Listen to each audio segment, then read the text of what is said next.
Você vai precisar fazer uma cirurgia de prótese de quadril ou prótese de joelho pelo SUS, em algum hospital do SUS.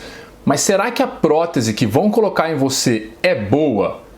Doutor Inácio, a prótese do SUS é boa? Meu nome é Inácio Ventura, médico ortopedista com especialização em quadril e joelho, sempre tentando deixar vocês o mais atualizado e com mais conhecimento possível na área ortopédica de quadril e joelho. Vamos tentar esmiuçar um pouquinho desse assunto. É claro que eu não vou dar uma resposta simples, se fosse isso eu escrevia numa frase só, num parágrafo, tá? Porque numa frase não tem como.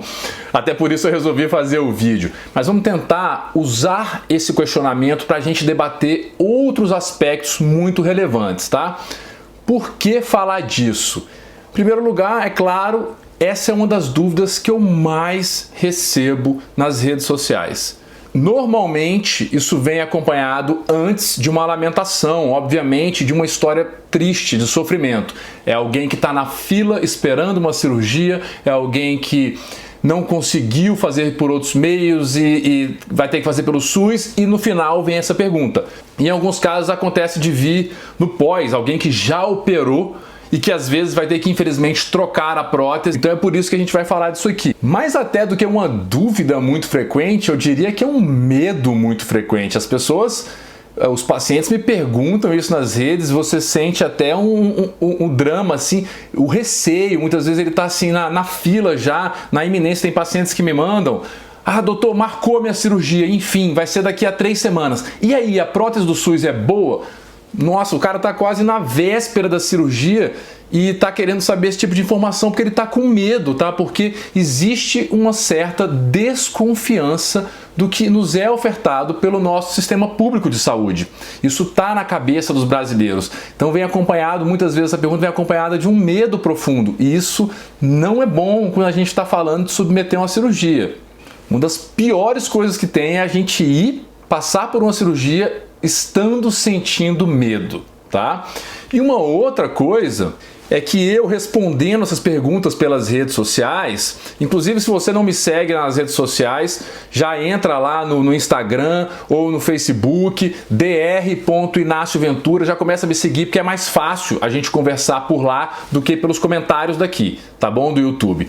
E eu respondendo algumas dessas dúvidas, eu fui vendo, debatendo com as pessoas, eu fui vendo, percebendo um completo desconhecimento das pessoas a respeito do que é o SUS. As pessoas não têm ideia do que é o SUS, de como ele funciona, de como são as coisas. E por que elas não têm? Porque realmente é muito difícil entender o SUS. O SUS é um sistema altamente complexo. Tá? Muitos de nós não entendemos, nós médicos da área que somos obrigados a estudar isso a faculdade inteira, porque é difícil entender. E eu não sou nenhum especialista, não trabalho com saúde pública diretamente, então eu não sou nenhum especialista. As informações que eu vou dar aqui são, de modo geral, pela experiência que eu passei e tive ao longo de uma vida junto ao SUS, tá bom? Então vamos lá para a gente começar isso aqui logo definindo um pouco isso. Quais são os pontos interessantes e relevantes relativos ao SUS. O que é o SUS? O Sistema Único de Saúde. É o sistema de saúde pública mais universal do planeta. Tá? Foi esse o modelo que o Brasil resolveu seguir. Ou seja, ele não discrimina mesmo, pelo menos em princípio. Tá? É saúde pública para todos, é para atingir todo mundo. Esse é o lema e é nisso que o SUS se baseia. E como que funciona? O SUS ele é regido por princípios, tá? Então ele tem alguns princípios doutrinários, que são a base, a estrutura que o SUS tem que seguir. São 3 princípios, eu não vou delimitar aqui. E tem mais outros 6 princípios de funcionamento, de regras do SUS, vamos dizer assim. E 2 desses princípios são: 1, descentralização, 2, regionalização. E o que em suma eles querem dizer?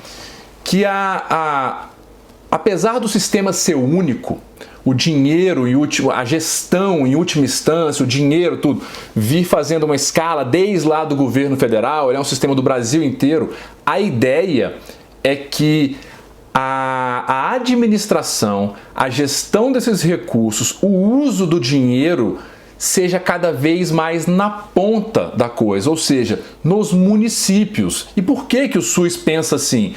Porque somente cada município é capaz de saber quais são as suas prioridades. Cada prefeito, com seus vereadores, com a sua população local, é que sabe. Porque pense bem, nós vivemos num país continental, gigantesco. São 26 estados mais o Distrito Federal. São mais de 5.000 municípios, com regiões completamente distintas. Regiões que têm frio, regiões que é um calor absurdo, regiões que têm seca, estiagem mais da metade do ano, regiões que chove todos os dias, como no norte. Tá? Então, essas realidades são muito distintas. Se somente um gestor, o presidente da República, ficasse com todo o dinheiro e decidisse onde ele fosse ser empregado, ele não ia saber como fazer isso. Ele ia acabar fazendo besteira, tá? Então a ideia é que isso vá sendo repassado para os estados, dos estados, para os municípios, para que cada município aloque os seus recursos e faça a gestão básica do seu sistema de saúde público ali, que pertence ao SUS. Fora esse aspecto, o SUS ainda prevê diversos vínculos, diversos tipos de prestação de serviço. Por exemplo, tem locais, e isso está previsto e é legal, em que o SUS trabalha com hospitais parceiros da rede privada para oferecer algum serviço. Isso é muito frequente nos casos da UTI, por exemplo. Então, o SUS banca alguns leitos de UTI de hospitais privados para poder oferecer à população. Existem hospitais que recebem verba do SUS, mas que não são diretamente do SUS, e às vezes hospitais sem fins lucrativos mesmo, tá? Hospitais filantrópicos, hospitais de pesquisa.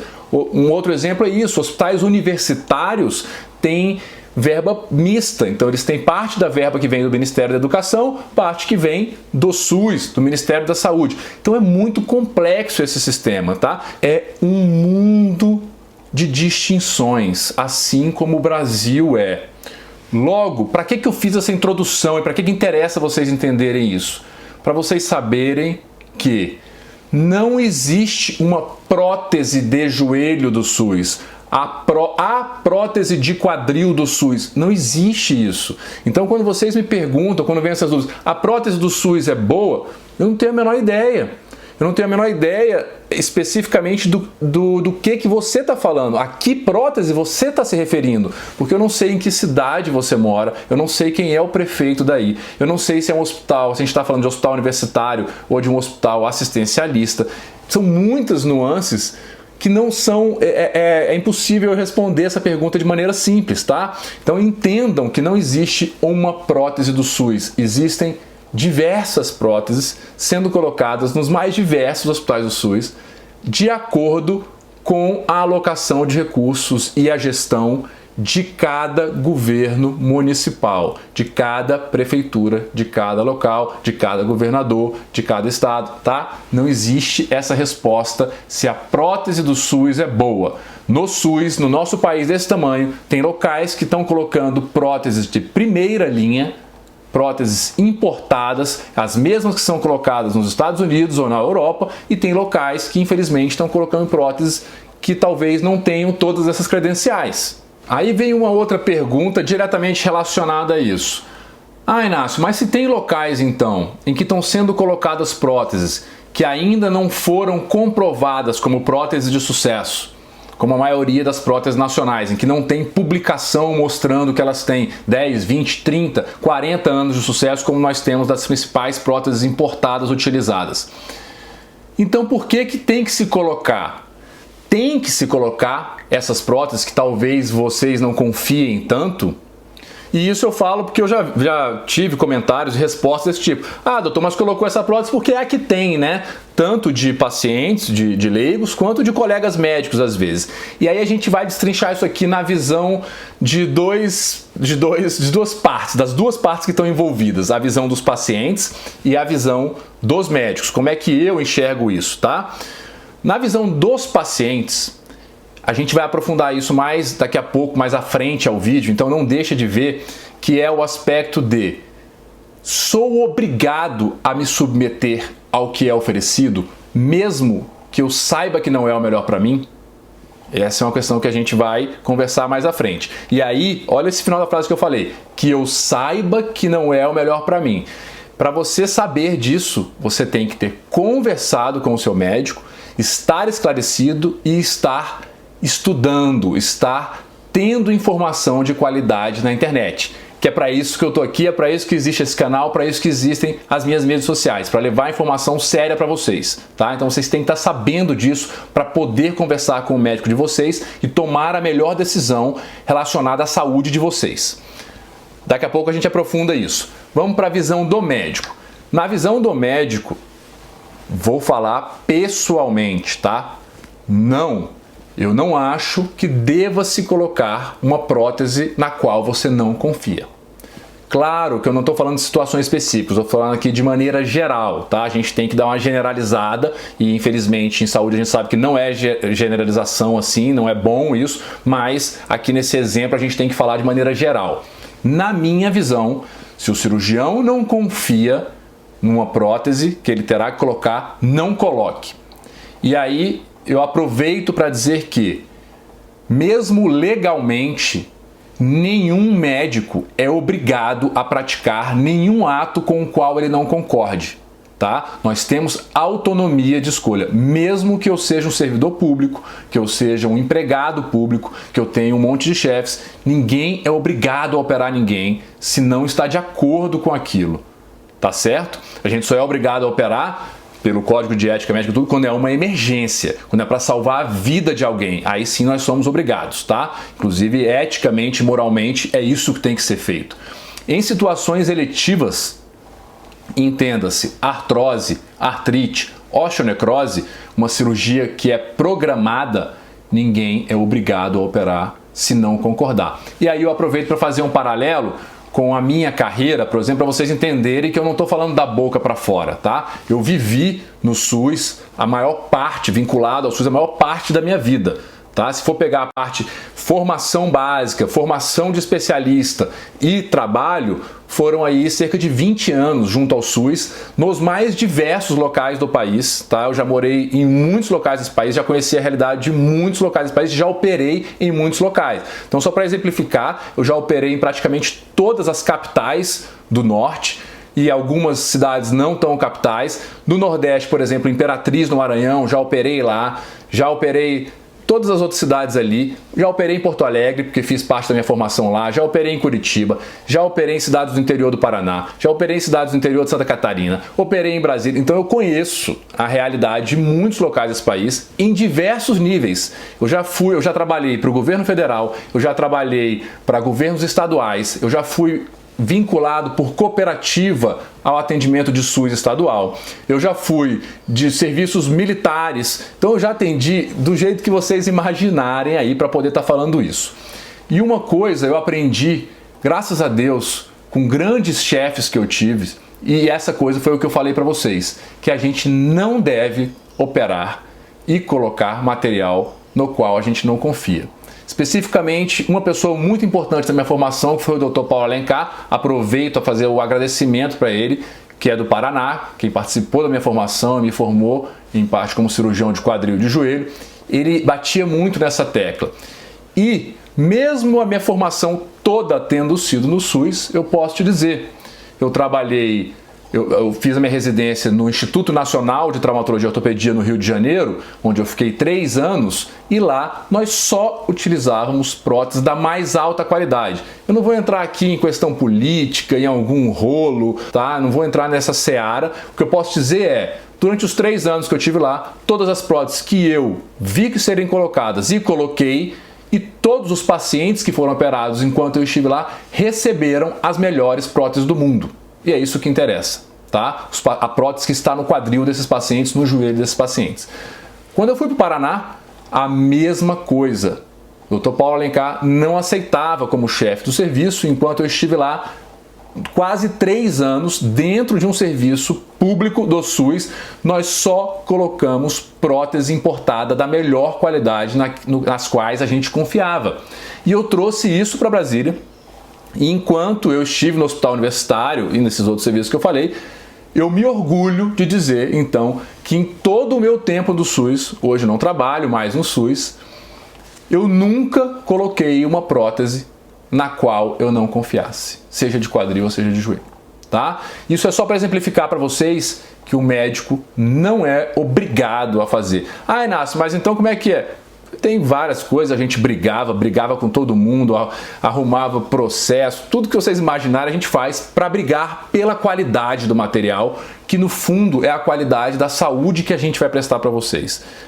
Eu tomei muitas bordoadas na minha cabeça ao longo da vida, por isso, mas eu digo que valeu a pena, tá? Até que chegou um ponto em que eu não aguentei mais levar essas bordoadas e vi que se eu não pudesse prestar a assistência que eu julgo a melhor possível para vocês, no SUS, eu não podia mais ficar no SUS e foi quando eu resolvi sair. Mas Inácio, por que tem médicos que colocam então essas próteses, se não são próteses com resultado comprovado na literatura? Eles são maus? Eles querem o mal do paciente? Não, tá? Claro, não vou falar por todos, mas eu não quero acreditar nisso. Eu acredito na bondade das pessoas essencialmente. A diferença é simplesmente uma diferença de visão. Esses colegas que colocam essas próteses, eles não aguentam ver o sofrimento dos pacientes e também já cansaram, talvez, dessas brigas todas com chefes, com governos, com tudo que eu já falei que eu tive. Só que eles não saíram, eles estão lá, eles continuam lá. Eu briguei tanto que resolvi sair, porque eu não queria mais fazer isso. Se não fosse, eu não queria prejudicar alguém potencialmente, se não fosse para fazer a medicina que eu julgo a melhor. Esses colegas continuam, pelas mais diversas razões, tá? Cada um tem a sua vida. E eles enxergam isso como uma maneira de ajudar o paciente, de acabar com o sofrimento do paciente, colocar aquela prótese e tratar a artrose, tratar a necrose, mesmo que aquela prótese não tenha tantos trabalhos publicados. Isso é uma questão de visão, tá? Eu penso diferente. Eu acho que eu colocar uma prótese na qual eu não confie, eu não estou resolvendo um problema. Eu estou talvez empurrando um problema para frente que pode se tornar maior. Essa é a minha visão. Muitos amigos meus têm essa visão. Inácio, eu não aguento ver o sofrimento, eu coloco a prótese porque pelo menos naquele momento eu ajudei o paciente. Então não é uma questão de maldade do colega médico, tá? São os recursos que dão muitas vezes e que a gente no fundo só quer o melhor para vocês. Só que eu enxergo de um jeito, ele enxerga de outro. Por exemplo, enquanto eu estava no hospital universitário, um dos anos a licitação foi ganha por uma empresa com uma prótese na qual eu não confiava, tá? Eu simplesmente não operei. Tá? E eu avisei para meus pacientes que me procuravam, muitos na fila há muitos anos, eu falei, ó, tem uma prótese que ganhou a licitação. Eu não colocaria essa prótese na minha mãe. Logo, eu não colocarei ela em você, mesmo tendo prótese aí. Você não será operado por mim neste ano, enquanto essa licitação estiver vigente. Tá certo? E a maioria dos meus pacientes compreendeu isso. E eles têm a liberdade. Ah, Inácio, se você não quer colocar essa prótese, pode ir para um outro colega do serviço, e o outro colega, se ele aceitar colocar, ele coloca, tá? Então, é bom ficar claro isso também. Porque, ah, Inácio, então o médico pode escolher a prótese no SUS? Não, não é bem assim, tá? O SUS é sujeito a leis, existem leis de licitação que determinam quem o que pode ser, quais os critérios, quem é que vai ganhar. Quem ganha a licitação, acabou, isso aí o médico não interfere, não. Nós, na linha de frente, quem está lidando com o paciente, não mexe com isso, com licitação. A gente simplesmente recebe a notícia, ó, quem ganhou foi isso. Ou usa ou não usa, tá? Então, o médico não tem essa liberdade de escolha toda dentro de um serviço. Ele tem chefias, o Tribunal de Contas, o Ministério Público fiscalizam como é que o hospital está andando, o que está sendo feito, tá? Então, é uma estrutura grande que não dá esse direito de escolha para o médico, tá? Até porque não teria como, seria inviável isso, o médico querer fazer o que ele quer lá dentro de um serviço que tem toda uma hierarquia a ser seguida e um sistema montado. Então, no fundo é isso, o médico não pode escolher o implante, mas ele também não é obrigado a operar com aquele material que ganhou a licitação. Entenda essa diferença.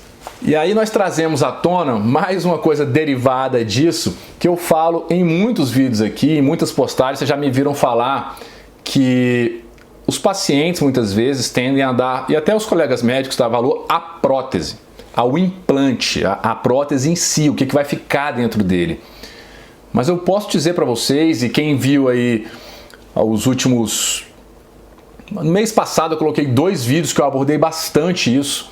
Cirurgia, gente, não ocorre somente lá na hora em que a gente está cortando a pele e colocando a prótese.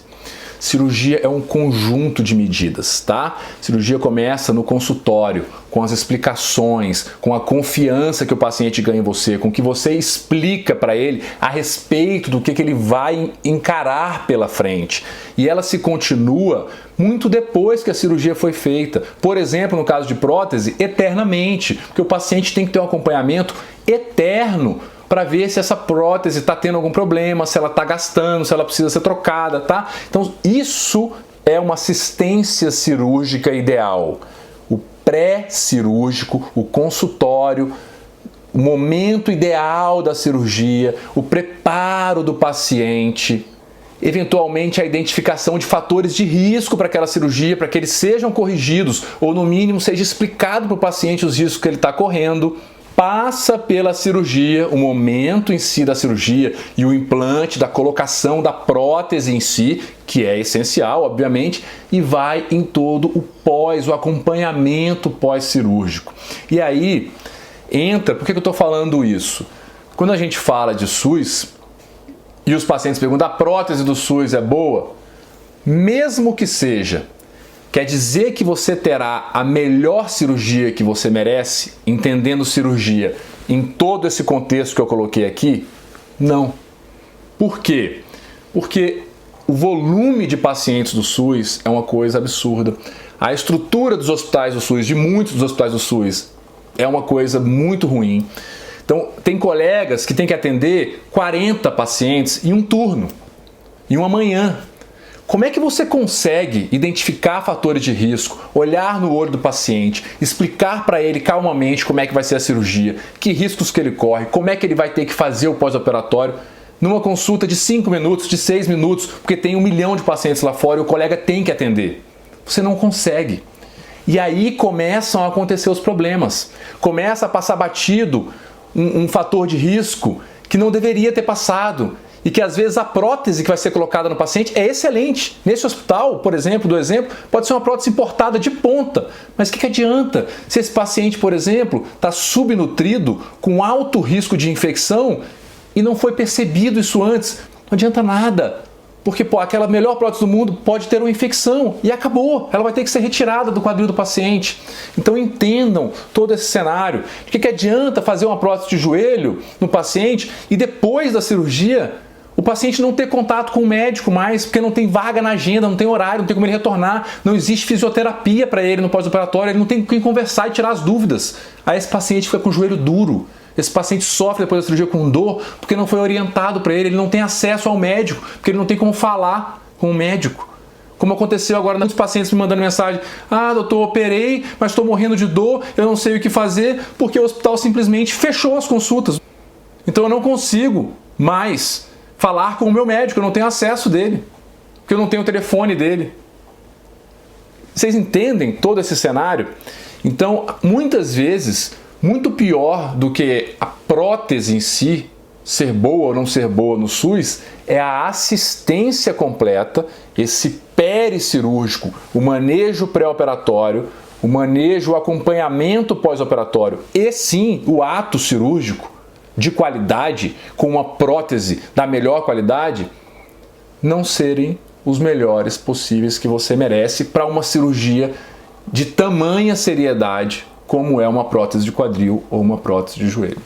E por que os médicos atendem assim? Já falei, existem chefes, existe um serviço para ser tocado, muitas vezes tem que ser feito. Em alguns locais você consegue montar um sistema de trabalho que dê uma assistência no serviço público muito semelhante ao do serviço privado. Por exemplo, no hospital universitário, por ser um hospital universitário, onde nós temos alunos e tudo isso, o atendimento não é um volume tão grande, eu consegui, graças também à minha chefia, que era sensacional no Hospital Universitário de Brasília, deixo meu agradecimento aqui a meu chefe, Dr. Miguel Fernando, eu consegui, durante muito tempo, atender um número muito pequeno de pacientes na manhã. Então eu conseguia dar uma atenção para eles igual a dos meus pacientes no consultório praticamente. Eu ficava 40 minutos, 45 minutos com o paciente conversando. E quem é paciente meu aqui do SUS pode atestar que é verdade, tá? Então, mas não é sempre que isso acontece. O único local onde o médico tem autonomia completa, onde só depende dele, vamos dizer assim, pelo menos as principais decisões, a escolha da prótese, o manejo pré-operatório depende da capacidade dele identificar isso, o acompanhamento pós-operatório depende do que ele prega para que isso seja o mais bem sucedido possível, e a escolha do implante, da cirurgia, da técnica, do que vai ser utilizado para redução de complicações, tudo isso é no consultório privado.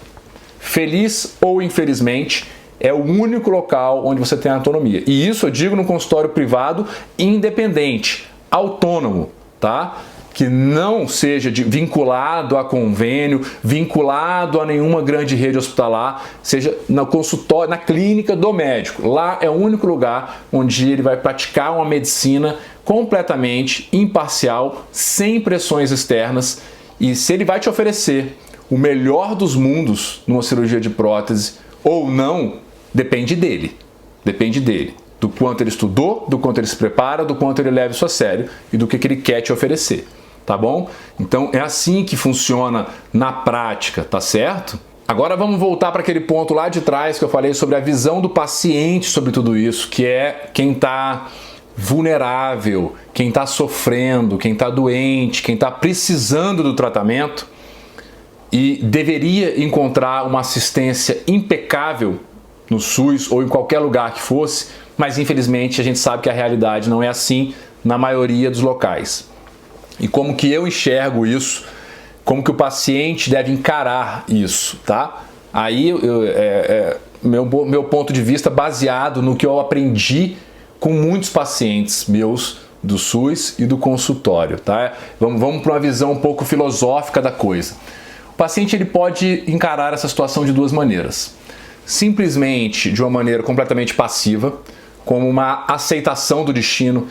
Ah, é isso que o governo me oferece, é esse sistema público de saúde que eu tenho, então paciência, eu vou fazer a prótese que tiver que ser feita, eu vou ser atendido pelo médico que tiver que ser, goste eu dele ou não, se ele não me dá explicações, paciência, eu vou ficar lá anestesiado e ser operado e se Deus quiser vai dar tudo certo, tá? Essa é uma postura completamente passiva, que eu acho um pouco perigosa, vamos dizer assim. Bom, basta pensar do seguinte, vocês concordam com tudo que acontece no país? Todos os serviços públicos prestados, tudo que os governantes fazem, tudo que os políticos fazem, vocês estão satisfeitíssimos com todas essas condições? Porque quando você faz isso, você está entregando a sua saúde à decisão dessas pessoas, que são eles que, em última instância, repercutem no que o SUS é, tá? Esse é um cenário. Eu não confio muito de modo geral, repito, tá? Estou generalizando, mas existem cenários diferentes. A gente está falando de, especificamente, implantação de próteses de quadril e de joelho. É bom que fique claro, porque o SUS tem coisas de primeiro mundo, tá? A assistência aos pacientes da infectologia, pacientes que acompanham nosso programa de tratamento de AIDS, por exemplo, é um dos melhores do mundo, acho que se não for o melhor, tá? Então existem muitas coisas fantásticas no SUS, eu não estou falando mal do SUS, estou falando da situação específica, prótese de quadril e de joelho. E generalizando, lembrem que eu dei exemplos da minha vida que não estavam nesse cenário. E por que prótese é um cenário diferente, Inácio? Vou falar rapidamente aqui, basicamente por uma coisa, porque prótese você está retirando uma parte que está doente, que é a cartilagem do seu quadril ou do seu joelho, e colocando uma cartilagem artificial. Logo, você em princípio está colocando algo que é para durar a vida inteira, ou o maior tempo possível. E isso depende muito da qualidade desse implante, porque todo o destino daquela articulação depende simplesmente do implante, tá? É diferente, por exemplo, de uma fratura. Se você estiver falando de uma fratura, você não precisa colocar a melhor placa e parafuso do mundo. Por quê? Porque a placa e parafuso, quando a gente opera uma fratura, ela está ali tendo um papel temporário. Porque o seu corpo é que está trabalhando para consolidar a fratura. E depois que consolidou a fratura, que o seu corpo fez o papel dele, claro, se ela foi bem operada, se a placa era adequada, tudo isso, consolidou, acabou. Aquela placa e parafuso, ela perdeu o papel dela, tanto é que ela pode ser retirada, e muitas vezes a gente retira. É outro cenário quando a gente fala de prótese. A gente depende única e exclusivamente dela, do implante, da qualidade dela para durar todos os seus anos de vida, se Deus quiser. Então esse cenário, eu fiz esse adendo aqui para que vocês entendam porque que prótese é diferente. E um cenário é esse, o da aceitação passiva do que o Sistema Único de Saúde está te oferecendo. Ou pode ser o convênio também, seja lá o que for. O outro cenário é você olhar essa realidade porque você assiste vídeos, porque você estuda, porque você pesquisa na internet, porque você teve acesso a um conteúdo, viu tudo isso aqui que eu estou te falando e falou, pera lá, eu não quero isso para mim. Eu não quero estar vulnerável a isso. Eu quero ter o direito de escolha. E o direito de escolha é sagrado. Isso é um poder que você tem a partir do momento que você pode escolher. Escolher o quê? Tudo. Tá? No caso de prótese, aqui, por exemplo, você vai escolher o profissional que você quiser para ser atendido do jeito que você quer ser atendido e julga ser o atendimento que você merece. Com uma consulta longa, com o telefone celular do seu médico, podendo falar com ele a hora que você quiser. Todo esse cenário que eu coloquei para vocês, com um implante melhor do mundo, que ele te explique o porquê que ele está colocando esse implante, porquê que ele escolheu essa prótese para você, porque ela é ideal para o teu caso, tá? Tudo isso é você olhar esse cenário e falar, é isso que eu vou buscar. Eu quero esse direito de escolha para mim. Eu quero ter o poder sobre a minha saúde. Eu não quero ficar à mercê disso que eu estou vendo, infelizmente, no Sistema Único de Saúde. Esse é o outro cenário. É fácil? De jeito nenhum. É dificílimo. É dificílimo, mas isso é difícil para qualquer pessoa, tá? Esse tipo de enfrentamento. É muito mais difícil quando você está sofrendo com dor, vulnerável, muitas vezes com a vida destroçada e você ter que ter esse tipo de força. Então entenda que eu não estou aqui querendo julgar a vida de ninguém, cada um tem as suas dificuldades e eu sei que são muitas, vocês viram que eu conheci realidades das mais distintas e eu gosto de conversar com os pacientes, então eu conheço a realidade da família, eu pergunto, eu me interesso por isso e eu sei os perrengues que todos passamos, mas que algumas pessoas nesse país passam por mais ainda. É bem difícil. Mas eu recebo muitas histórias de sofrimento nas redes sociais, tá? E normalmente é assim, doutor, estou sofrendo, eu já estou na fila aguardando a minha cirurgia há 5, 7, 10 anos. Gente, isso é muito tempo de sofrimento. Imagina se lá atrás, talvez, essa pessoa tivesse falado, eu não vou aceitar isso para mim, eu vou fazer algo pela minha saúde. E mobilizasse pessoas, mobilizasse amigos, mobilizasse a família e incutisse esse espírito em todos ao seu redor, o que essa pessoa não teria conseguido fazer em 10 anos? Em 10 anos, vidas são construídas. Em 10 anos, vidas mudam, tá? Eu só entendam uma coisa. Voltem na frase que eu falei agora há pouco. Eu não estou dizendo que é fácil. E eu entendo a realidade de cada um e sei que são completamente distintas. Não é meu papel julgar a vida de ninguém aqui. Eu só estou falando isso porque todas as semanas eu vejo exemplos emocionantes de superação. E vejo pessoas que estavam exatamente nesse cenário, sofrendo numa fila para ser operada num serviço público há anos, com tragédias pessoais na sua vida e pessoas que em algum momento deram um estalo e falaram, eu vou dar um jeito. E foram dando os seus jeitos, os mais diversos, não cabe a mim aqui também ficar falando, cada uma dá um jeito, tem gente que mobiliza a família, como eu falei, faz não sei o que, pede ajuda de empresários, da iniciativa privada, pede ajuda do pessoal da comunidade na igreja, o pessoal vai se juntando, fazendo coisas e modificam essas realidades. Eu tenho toda semana pacientes no meu consultório privado, no consultório particular, que chegam lá e falam, doutor, 3 anos atrás eu vi um vídeo seu ou eu vi uma publicação sua e eu resolvi.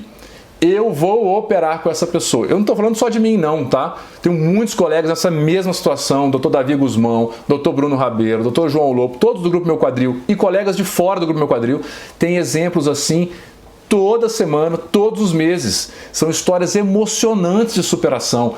Vou te dizer até que muitos pacientes que eram pacientes meus do SUS, do Hospital Universitário, de épocas antigas, e que estavam na fila esperando lá, e que vieram e já operaram. E operaram, me procuraram no consultório privado depois que eu saí do SUS e operaram.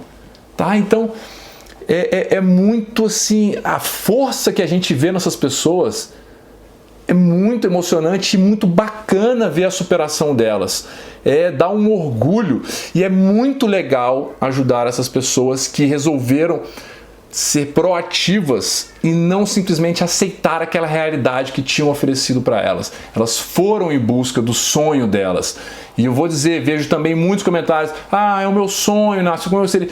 É mais bacana ainda, não tem preço na verdade, quando passa tudo isso e essas pessoas que conseguiram superar e fizeram isso, falam assim, nossa Inácio, eu realizei o meu sonho. Com a ajuda de muita gente, normalmente é com a ajuda de muita gente, mas eu realizei. E é muito bacana para todos que ajudaram. E para a gente que opera, então, é mais gratificante ainda. Por que eu digo bastante isso e friso em relação à prótese? Porque prótese é uma cirurgia eletiva. Então, como eu falei para vocês, muitas vezes você tem anos para se programar para fazer aquela cirurgia e para tomar essas medidas e modificar a sua vida. Acredite, você é capaz, todos nós somos, tá? O ser humano tem uma capacidade de atingir o céu se ele quiser. Pode confiar. Eu posso te afirmar com total certeza. Nada é mais caro, é mais custoso do que o sofrimento. O custo pessoal, o custo familiar, pessoas que perdem o emprego, que não conseguem mais trabalhar porque estão com dor, que às vezes tem problemas familiares grandes por conta disso, a cabeça não consegue funcionar mais porque está com dor. Então, isso é muito, isso não tem preço isso, tá, gente? Eu posso dizer, é viável correr atrás dos seus sonhos. Estou falando isso também porque muita gente manda mensagem às vezes e alguns falam pessoalmente, mas eu fico imaginando, quando a gente faz as nossas lives do Grupo Meu Quadril, uma cirurgia com vocês deve ser um absurdo de caro. As pessoas imaginam, quando elas ligam lá no consultório, por exemplo, que veem que eu não trabalho com convênio mais e veem que eu saí do Sistema Único de Saúde e falam assim, que imaginam que no meu consultório só tem mega empresários milionários que chegam lá para ser atendido. Gente, não é assim não, gente. Eu vou dizer que mais de 50% das pessoas que vai no consultório são pessoas assim, dessas que não são abonadas financeiramente, que fizeram grandes esforços para estarem ali. E chegaram ali e a gente trata, oferece o melhor tratamento possível e essas pessoas veem seus sonhos realizados com base no esforço delas, tá? Então, acreditem em mim, é viável a realização do seu sonho. Confie em você, acredite em você, tá bom? E lembrem-se, eu sei que cada um tem a sua realidade. Não tô querendo julgar ninguém, repito, tá bom? Eu só tô falando isso porque eu vejo esses exemplos toda semana. Não tô tirando da minha cabeça. Então, pessoal, como conclusão, espero que vocês tenham entendido o seguinte: o SUS tem realidades muito distintas espalhadas pelo país inteiro, tá? Então é impossível definir de maneira simplista se uma prótese do SUS é boa ou não, tá? A prótese pode ser a melhor prótese do mundo sendo colocada em um hospital do SUS, pode ser uma prótese não tão boa sendo colocada no hospital do SUS. Mais importante ainda, no meu modo de ver, não é só o implante que interessa, mas toda a assistência pós-cirurgia, o preparo pré-operatório, o acompanhamento pós-operatório e sim o ato cirúrgico em si com o melhor implante possível. Isso tudo é uma realidade distinta também. Tem lugares do SUS que conseguem oferecer tudo isso, tem lugares que não conseguem.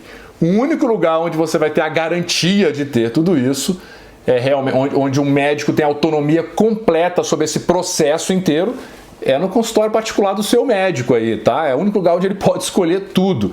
Então cabe a você a decisão de onde você vai procurar o seu grau de assistência médica e das possibilidades que você tem de fazer isso, se é possível para você ou não.